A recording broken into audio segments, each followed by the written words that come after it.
Kila radio ekaga nga lumu Feb ya mujje bana Uganda mwenna tunyumira olunaku luno tunyumira music omanyi tuba tujjukira radio tetudda ate mu nnaku ate tunyumira nnyo music kubanga legacy gye yaleka music gwe yakuba tetwagana mutandika kwogera bintu bitagasa lunaku lwa kucakala lunaku lwa kudigida yaleka endongo tugidigide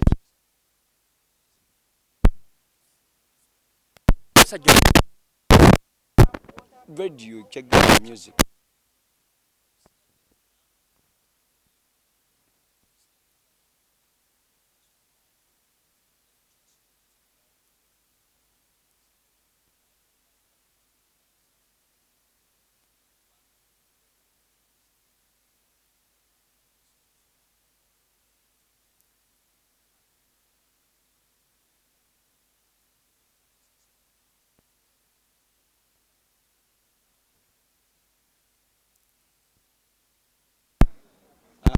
Biweddeyo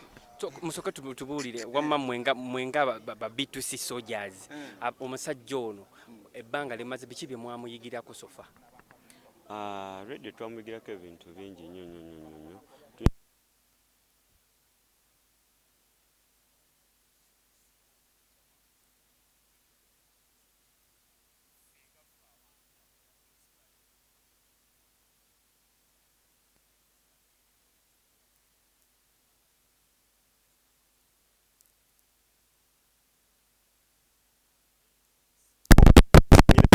makulu nti radio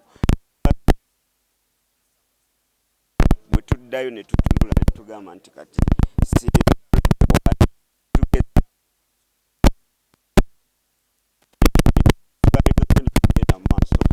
tukola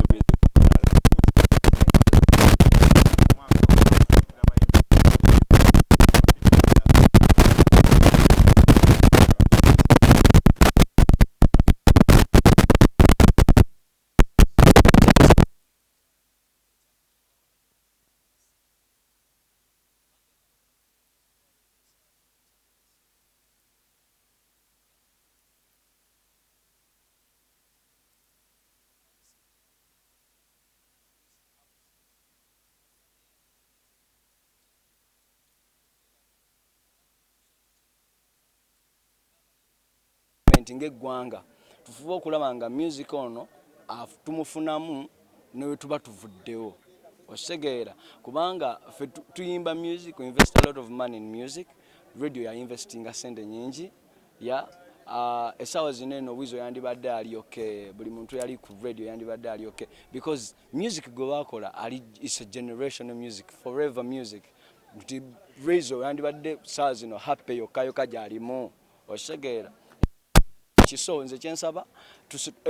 okuleko tegeka bino taddewo kino tuddewo kiri music tubenga tumufunamu ssente bwe tumufunamu ssente buli kitwagala kijja kuba kyangu osegeera zino kyo zijja kuba nyangu nga tewegayira muntu kuleetera byuma wabula we just celebrating music we just celebrating radio so tutekewo ekyo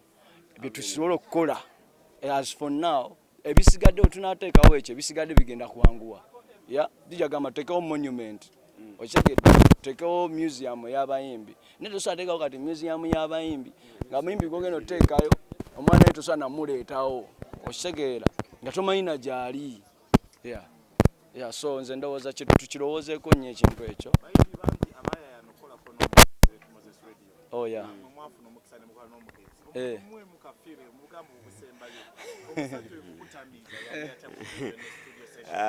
bana ekyamazima genius radio is genius ekyamazima radio etwatuuka mu studio because ekyamazima ogwasooka twagenda ku studio ne tutasobola ku studio munda mu studio waliwo obuzibu olunaku olwasooka tetwakolerawo oluyimba olwo but then natugambye nkyamujje tukole okubiri lwe twajja radio we yali ku studio twasooka twalina nesimu nakuba eŋŋoma ne tugenda ne tukola ebintu bye twakola mu studio ebyaffe najja radio n'ayimba radio yayimba ekintu nga wobeerawo nga nawe oli surprised because twali twegomba okukolako oluyimba ne radio era buli kye yakola mu studio kyali kyanjawulo tekyali kya bulijjo. Ekyolina okumanya kye nazuula ku radio yali takuwa freestyle. Yatuula wansi n'awandiika ebintu byonna nga otunulira ku kirabo ekyo oyinza okugamba awandiise para gundi notice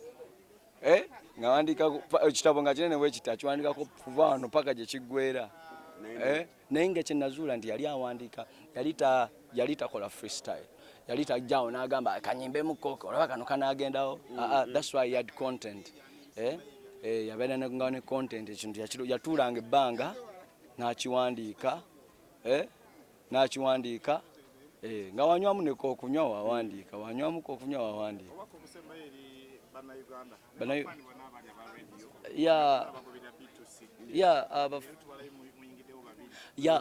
Omu ku ffe taliiwo alina byamaliriza ate nga wanajja ajja sanga biwedde ne tugamba katubeerewo tunaamubuulira. Naye nga kye tubagamba nga lumu tugenda kubeerayo mujje ekagga bannange tujjukire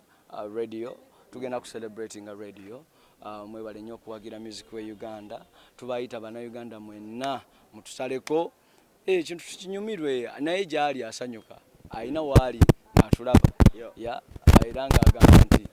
omulimu gwego, so naffe tugutwale mu maaso, family eyambibwe, radio and Weasel